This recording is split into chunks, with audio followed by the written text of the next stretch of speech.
Howdy. I'm Private Hutchinson of the 49th Ohio Volunteers, United States Army. I'm here to tell you a little bit about what it was like being a soldier in the Civil War, or as it was called at the time, the War Between the States. Now let me ask you this before we get started. How many of you realize just how terrible time we're living in right now? I mean, it's crazy. I wouldn't have to be doing this like this if it wasn't for what was going on. Now think about it. We've got an unpopular president who's trying to solve the problem, and half the country hates him, half the country likes him. We've got problems with disease and economic ruin and all kinds of problems and wars going on all over the place and rumors of wars. I tell you, life isn't easy in 1861 now, is it? Now you thought I was talking about 2020. Well, it was.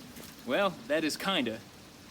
You see, both things were going simultaneously. I mean, that is to say, the same kinds of problems were happening then as they are now. Now, there's different causes, and of course we know that today we're fighting with a virus and all the things that come with it. But back in those days, the main issue that was really dividing the country was, I know you know this, that's right, slavery. The other big issue that's really the question of the day was secession. Do states have a right to just pick up and leave whenever they want to and start their own country? Well, we're going to talk about that, and we'll see how just divisive and complicated things were. Now you ask a soldier like me, from Ohio, why do you want to fight this war? Well, I might tell you something as simple as this. I don't want to see my country torn in half. I ain't never been to the South, but I'll tell you what, I don't want to see our country torn in two. And this is a great country. I don't want to see anything happen to it. That's why I'm fighting this war. A lot of other folks might have said something just as simple as, well, I tell you what, I live on a farm and it's kind of boring, and my pa and my uncle and all my brothers went to fight, and they left me here on the farm to clean up the horse poop and pig poop and cow poop, and there's lots of poop on a farm. I don't want to be stuck doing that. I want to be a hero. Another reason might be, well, simply you join the Army, you get $13 a month. That's a big paycheck. Now, I know what you're thinking. Dude, if we could go to Red Robin right now, we could totally spend that money. But we can't, so guess what? Well, maybe we could do takeout. $13 in 1861 was a lot of money. Now, you take a wagon, or you might call it a Suburban. Anyways, you could fill that thing with groceries from the bottom to the top, from the front to the back, with no room to sit. You could do that for a little over $3. Could you do that today? That would take thousands of dollars to do that. So you can see that $13 was a lot of money. So you got paid. You got paid, and they give you this nice uniform.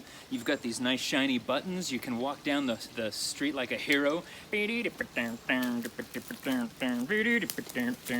all the ladies are like, hey! And you're like, hey, homie. So you see, being a hero, well, that looks pretty good. Getting money that you've never had before, $13 every month. Oh, wow. Tell you what, that's enough to make most men want to join the Army. And another thing is just, well, pure boredom. You know, everyone had their own reasons personally. You know, some of them hated slavery. Some of them hated slavery because, well, they were jealous. Anyway, it's not right. See, I work on a farm too, and I got to do all the work on my farm. I don't get slaves to do that work for me, so I don't think they should have slaves either. So it's complicated. In fact, it's so complicated, if you excuse me for saying, slavery is not simply a black and white issue. It's really complicated. Did you know that not all whites in the South were slave owners? In fact, most people weren't. They couldn't afford them.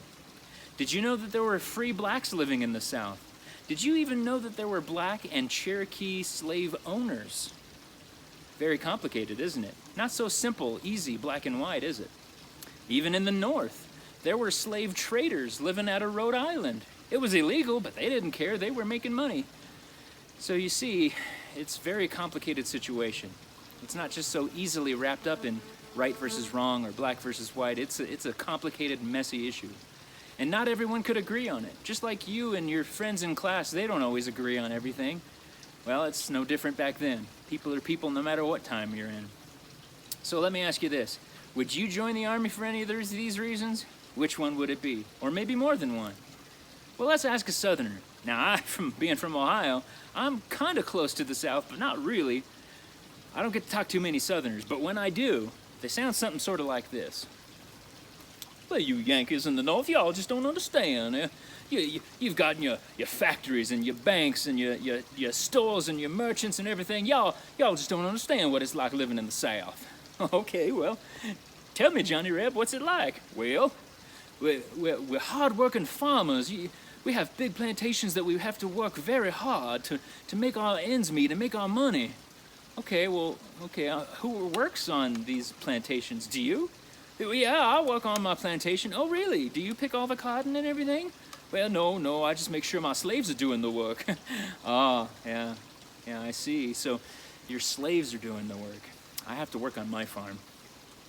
Well, now you all in the North, y'all don't understand. You're talking about our way of life. You're trying to change the way we live and tell us what to do, and that's just not right. Oh, you mean the way you tell your slaves what to do? Well, no, come on. Y'all in the North, you don't understand. It's about our finances and how we make our money and our way of life and our property. You're telling us we can't own our property when we go out west. That's just not right. Well, okay, sorry to ask because I don't know, but what property are you talking about, Johnny Reb? Well, slaves. Ah. Every argument that they come up with comes right back to slavery. If slavery wasn't around in the 1860s, we probably wouldn't have had this war. If slavery wasn't around for the whole history of the country, we wouldn't have had this war. If we did, it would have been a lot less, and it would have been a lot less over, well, who knows what it would have been about. It wouldn't have been about slavery. Now, when you think about that, it's a pretty sticky situation. So why are these poor white farmers in the South fighting so that some rich guys in the South can have their slaves? Well, some of them might have aspired to becoming slave owners themselves. It was a way of life. It was a way to make lots of money. It's just a complicated mess. Now, how many of you have never been willing to admit that you made a mistake when it was a really big mistake? Right? Everyone should be raising your hands out there because it's true. Every time you make a big mistake, you don't want to admit it. You want to hide it.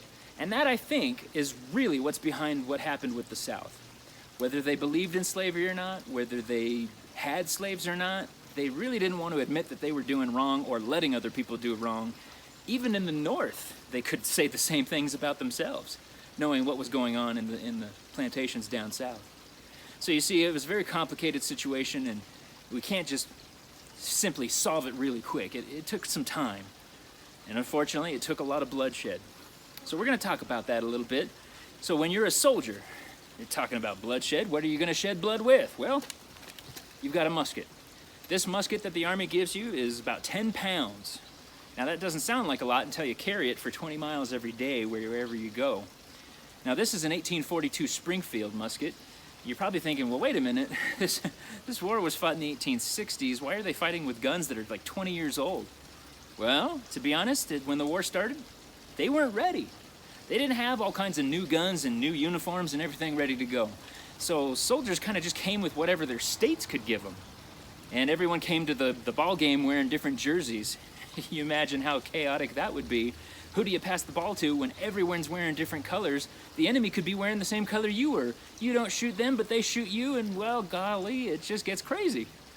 So after the first Battle of Bull Run, everyone sort of agreed that, in the North anyway, we're going to stick to the blue top and the sky blue bottom.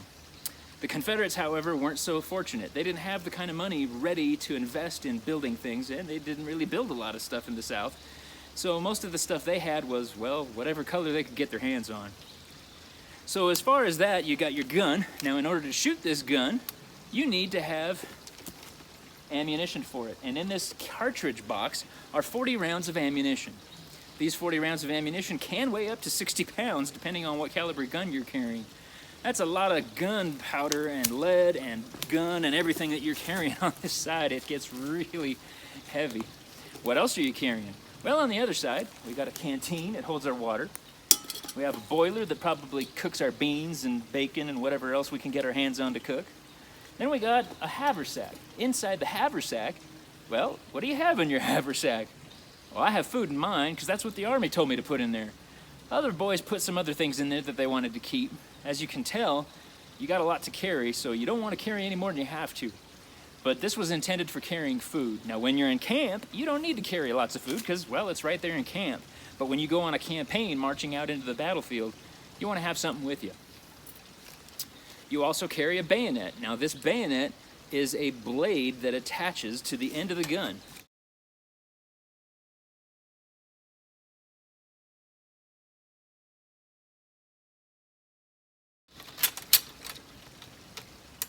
Like so.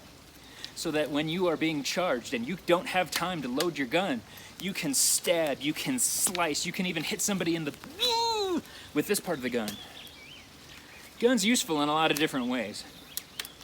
So that's the bayonet, another couple pounds there. And then also you have a cap box, not very heavy, but this is an important part for loading the gun, and we'll get to that in just a little bit. You also see I have a blanket wrapped around me. Now, this is something that you might see in the later part of the war, because by the later part of the war, the soldiers got tired of carrying this big old backpack. Actually, it was known as a knapsack. This thing's heavy just holding it right here. 5-pound blanket on top, another 5-pound blanket inside, maybe some extra shirts, some extra socks, maybe a toothbrush, a Bible if you're religious, playing cards if you're not. You got all kinds of other personal stuff in here, like a picture of your girlfriend, or if you can't get a girl, a picture of your mommy. But you see, it's really hard carrying all that around, so, you know, sorry Mom, I love you, but... So they got rid of that and they just carried the blanket. Now, that's a lot of gear. That's almost 100 pounds of gear. Now, I know when you go running around the track when you are at school, well, I don't really run, I kind of walk, so... Well, can you imagine walking even? 100 pounds of gear, actually. Whatever you would have to carry other than just yourself. And it's hot, and it's sweaty, and nasty, and humid, and you're Timeout, coach, Gatorade break! What are you talking about? There's no Gatorade, there's no timeout. Get back in line, soldier, you gotta fight.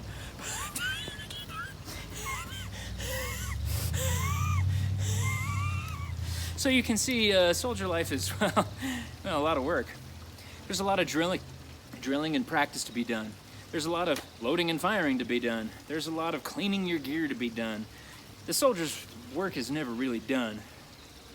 Now I'll ask you this. When you get into the battlefield, what do you have to do that's the most important thing? That's right.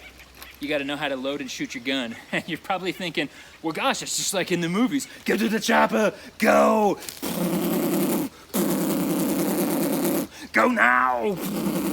Well, I'm sorry, it just doesn't work like that because this gun only shoots one bullet at a time and you got to load in between each shot. Now, loading is a complicated process. If you get one of these steps wrong, the gun won't work. If you get one of these steps really wrong, the gun blows up in your face, and I gotta tell you, that really ruins your day. So, step one,